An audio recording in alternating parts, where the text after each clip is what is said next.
अनजालु फरायसाफोर सिगांग्रो आं दिनै गोजोन फुंबिलिनि गाहाम हामलायनाय हरग्रोबाय। जोङो दिनै जोंनि खोन्दो 3नि जेनाखि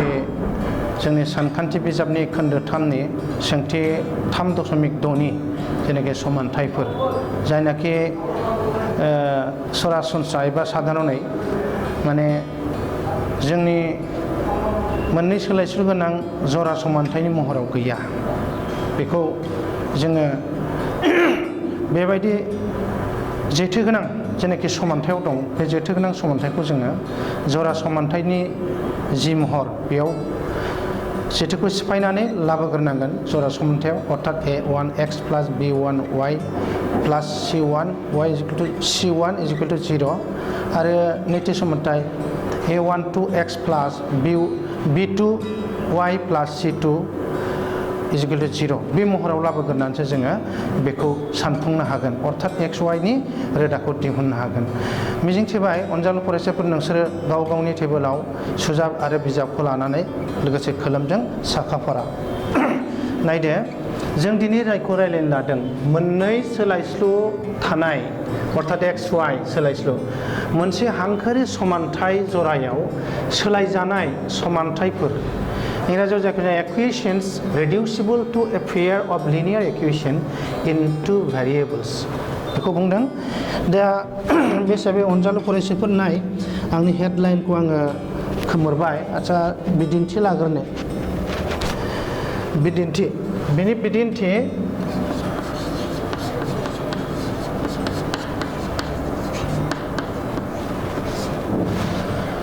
बिदिन्थि हिसाबै जोङो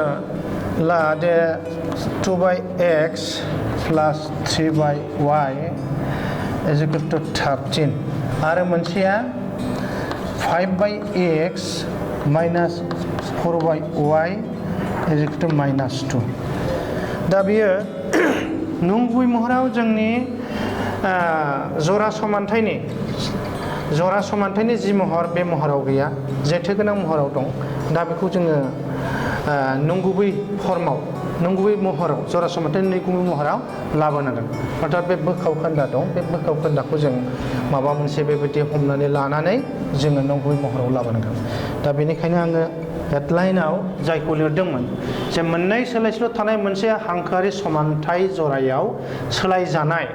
हांखोआरि समानथाय जरायाव सोलायजानाय समानथायफोर बेनिखायनो आं हेडलाइनखौ खोमोरबाय।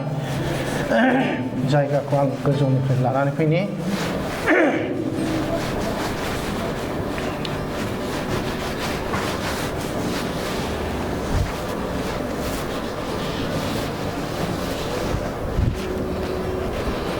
जोंनि सानफुंनाया फिननाय बे बेलायाव जोंहा जिहेथु दङ माबेयो 2 into 1/x plus 3 1/y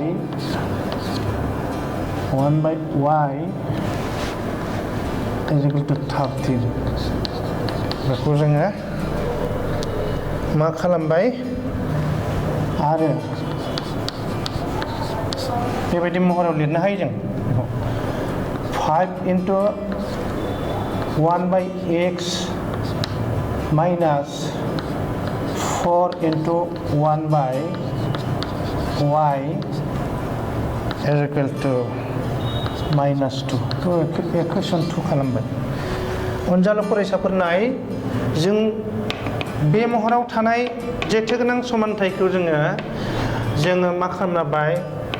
2/x खौ जोङो 2 into 1/x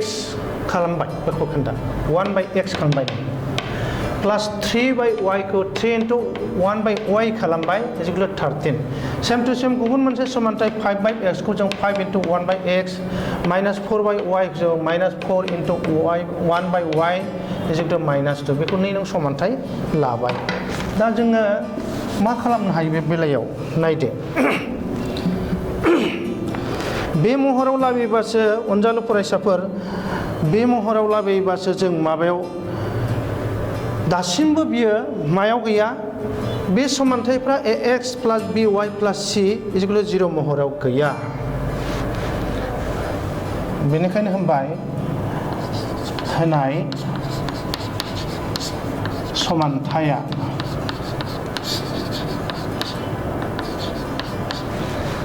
समानथाया मा ax plus by plus c is equal 0 महराव गैया हांखोआरि समानथायाव गैया बेनि बबेखानि मा खालामनो हायो जोङो बबेखानि बुजिनायनि थाखाय लिरबाय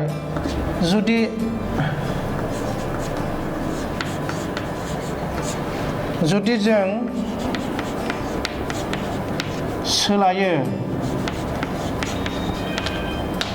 मा सोलायो जुदि जों सोलायो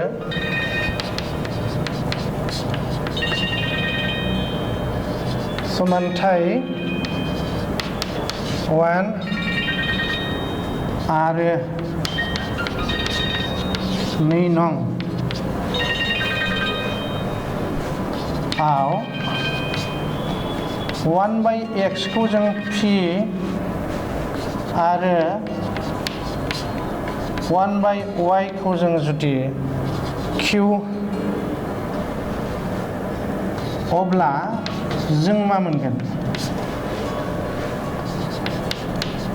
जों मोनो अब्ला जों मा मोनो गोजौनि समानथाया twice p plus thrice q 13 3 equation 3 आरो 5p minus 4q minus 2 equation 4 equation 4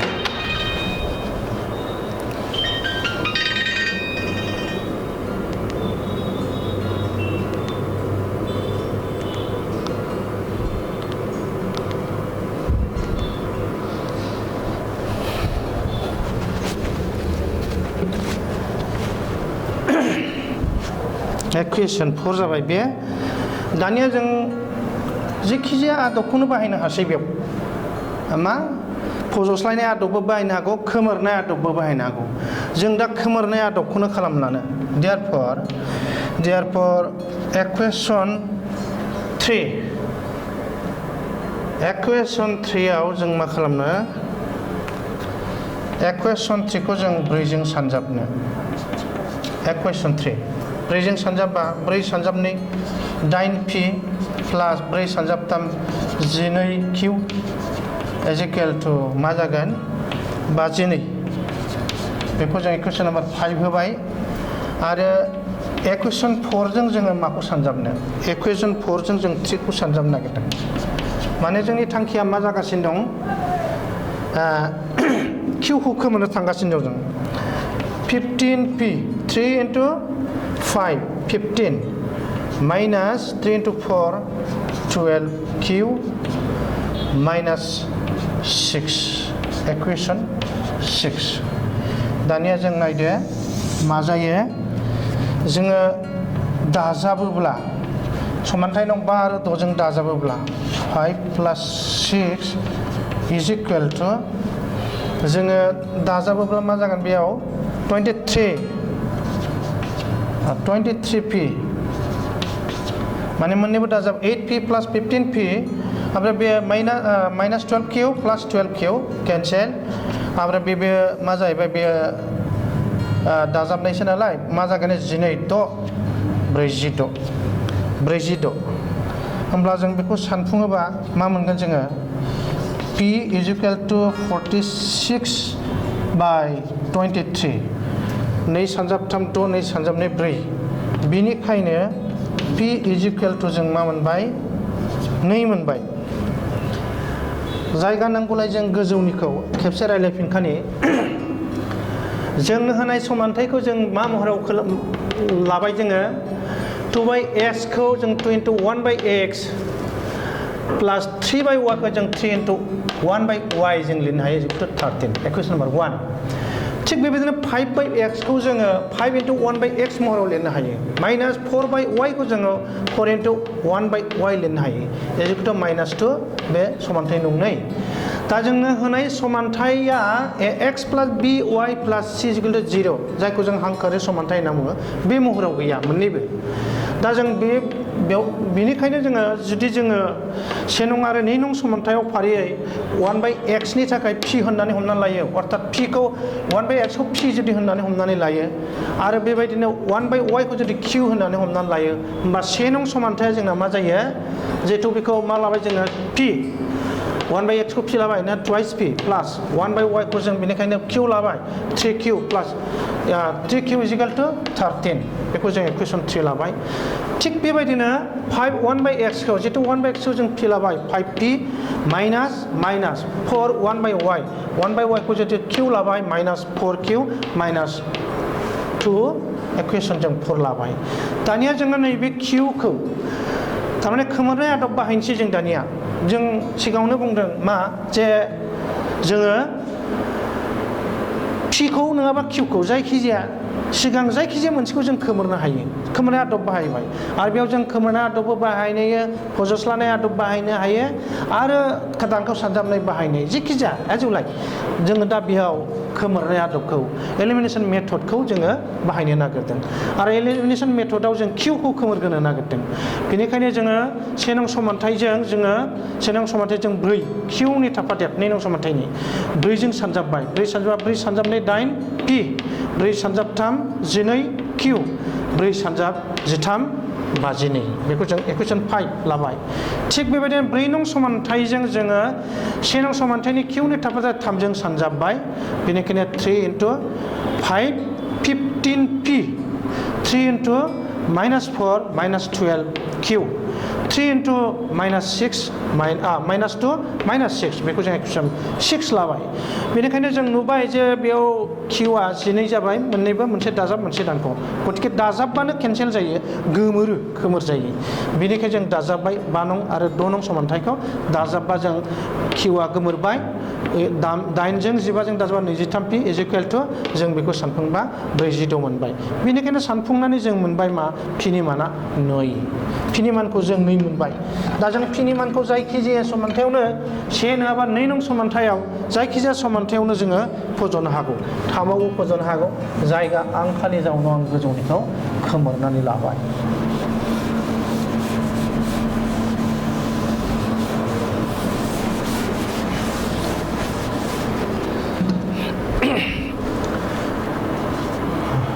दानिया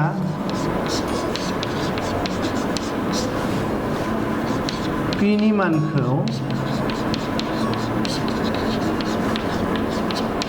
3 नङाव फज'बाय जों फज'नानै मोनो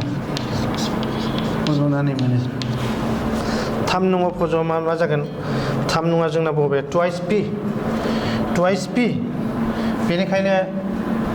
नैबे 2 * 2 प्लास 3q 3q इजिकेल टु 13 4 प्लास 3q 13 जों सानबा मा मोनगोन 3q 13 दानख' 4 होमबा बेसेबां जायो जोंहा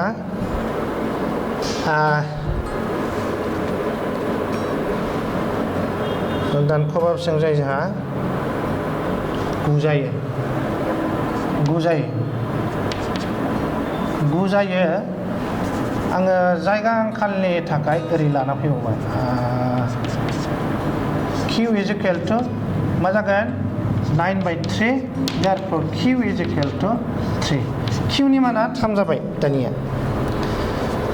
दा आरो जोंनो जायगा नांबावगौ बेनिखायनो आं नैबे माखाखौ खोमोरबावबाय जिहेथु जों मा मोनदोंमोन 1/x इजिकेल टु p मोनदों होमबा मा जागोन 1 by x is equal to 2 1 by x is equal to 2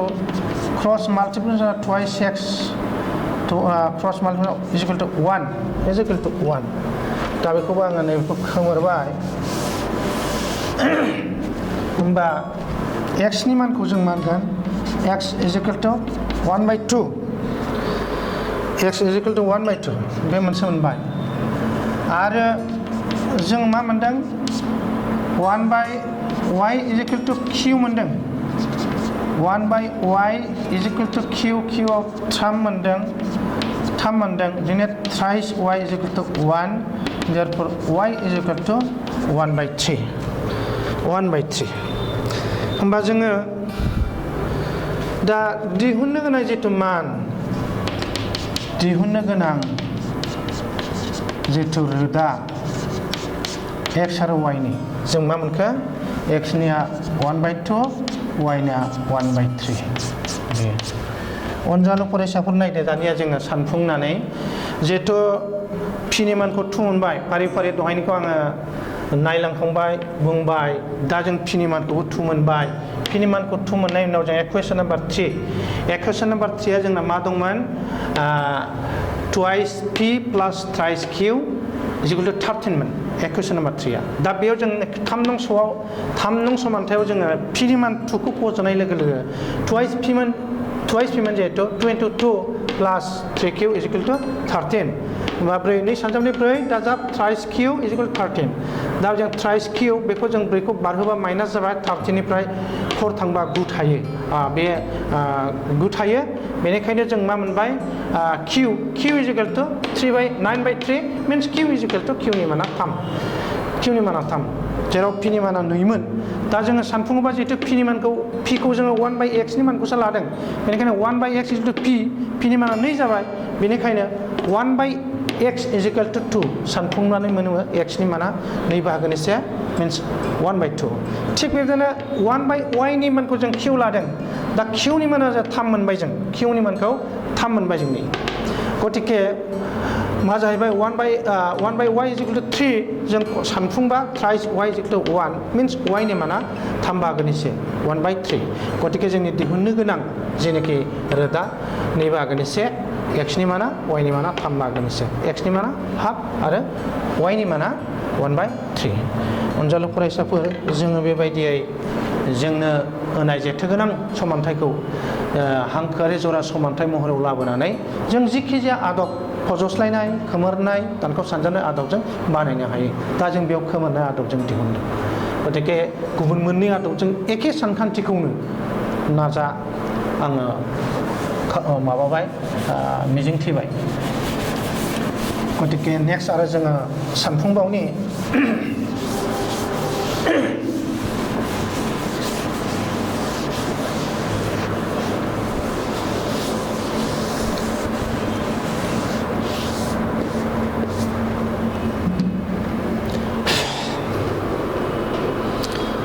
दा एग्जामपलखौ आं मोनसे बिदिन्थिया दहायबो होखांबाय आङो दा सोंथियाव फैनि बे जोंनि सोंथिया दा 3.6 नि बेनिनो कुइसन नम्बर 1 नि रमान 1 थारमाने बेयाव सोंनाया मा दङ गाहायनि समानथाय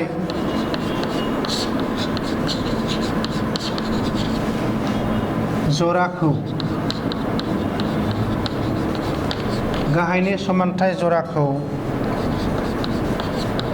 मोनसे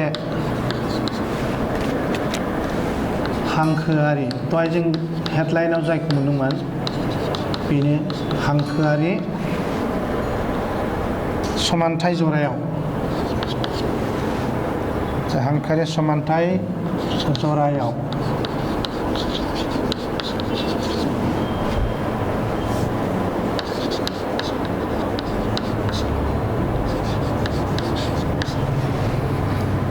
सोलायनानै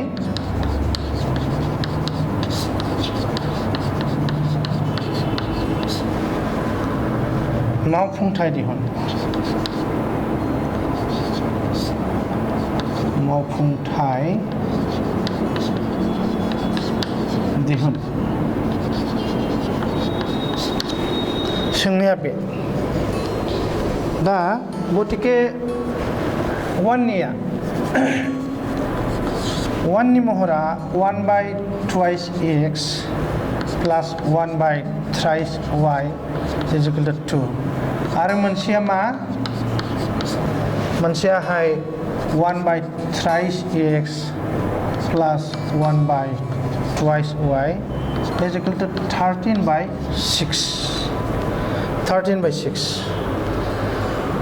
दा बिनिनो फिननायाव नाय जोङो जेथोगोनां समानथायखौ जोङो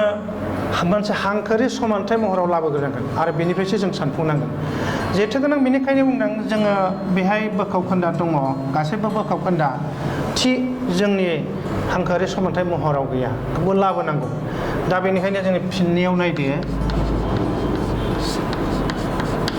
दहाय जों साननायनिफ्राय मोनदांबाय मिथिबाय जों दा मा लानो हायो बेखौ 1/x खौ बा 1/y खौ बे रोखोमै जों लानो हायो बेनिखायनो हमनानैसो लाग्रोनांगोन हमनानै लाबाय जों मा हमनानै लाखो 1/x खौनो जोङो आपातथ' जोङो x लाबाय आरो 1/y खौ जोङो y खौनो लाबाय बिदिब्ला जोंनि समानथायफ्रा मा जागासिनो दं 1/2 x plus 1/3 y is equal to 2 मोन बेयाव जों मा मोनगासिनो दं बिदिबा सानफुंनानै 3x plus 2y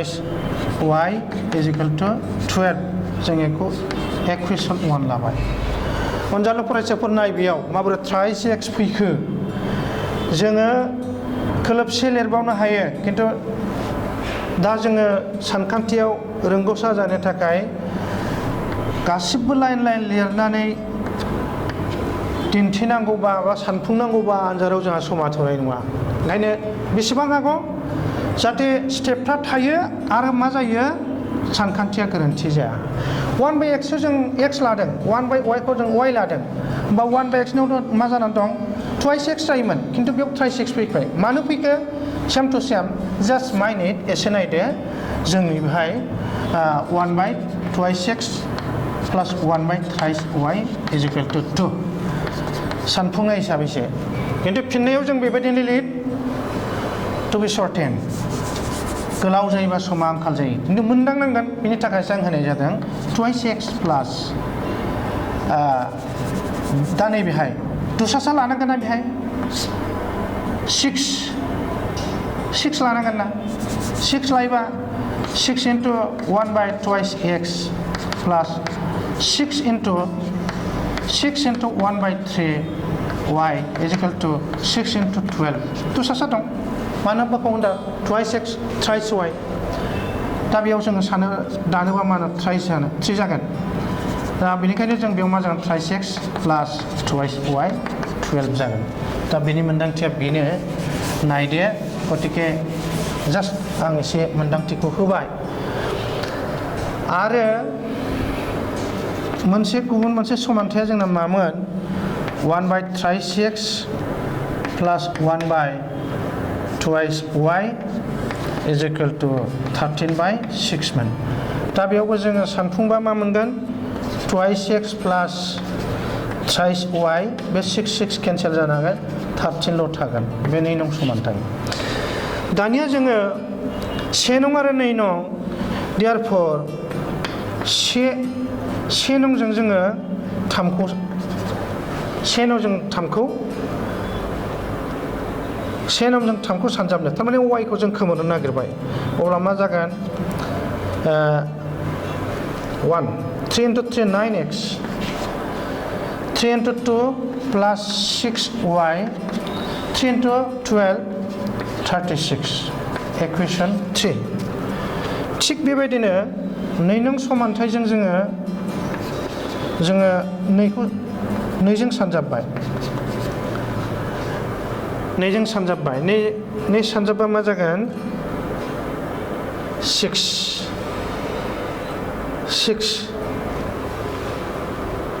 yes 2 into 2 4x नैबे नै नं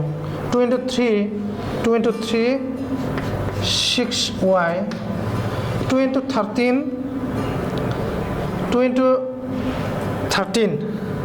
26 बे 4 गतिके बेयाव बोदै लिरोब्ला नुनाय नुला गतिके आं नैबिथिंसो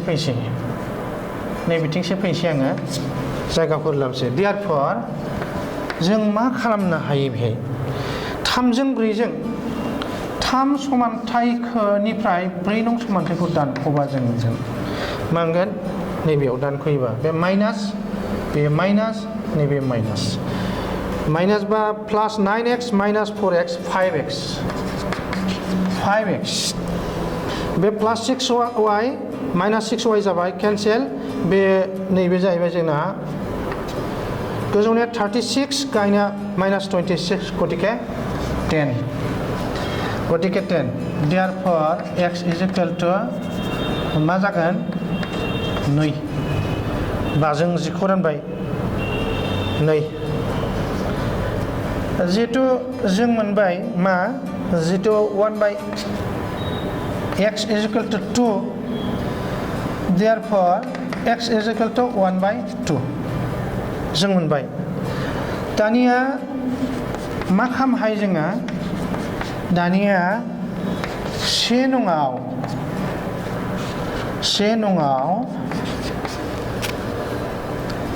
x नि मानखौ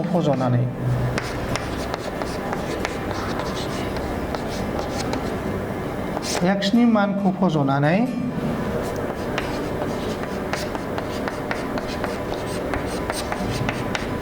माने 1 नङा जोंना मामोन नैबे try 6 3 into 2 plus twice y is equal to 12 होमबा 6 plus twice y is equal to 12 twice y is equal to 12 minus 6 is equal to 6 therefore y is equal to 3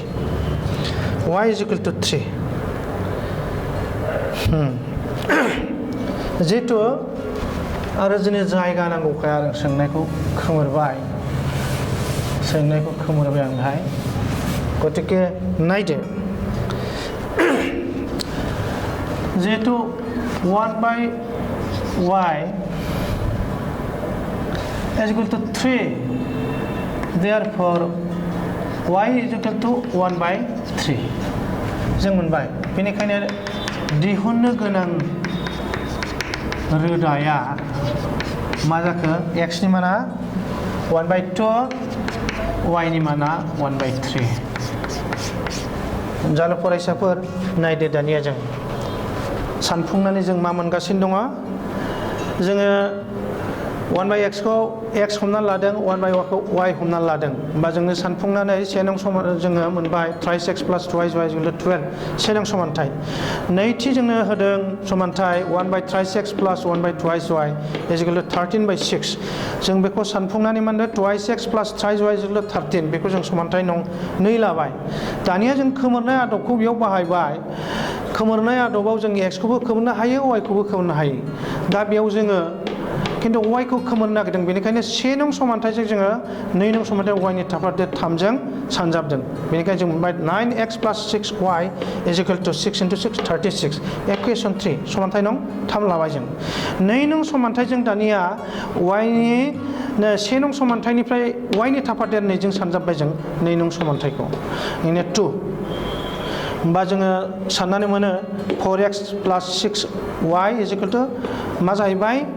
13 दंमोन जोंनानि बेहाय 2 into 13 26 जाहैबाय दा नायदो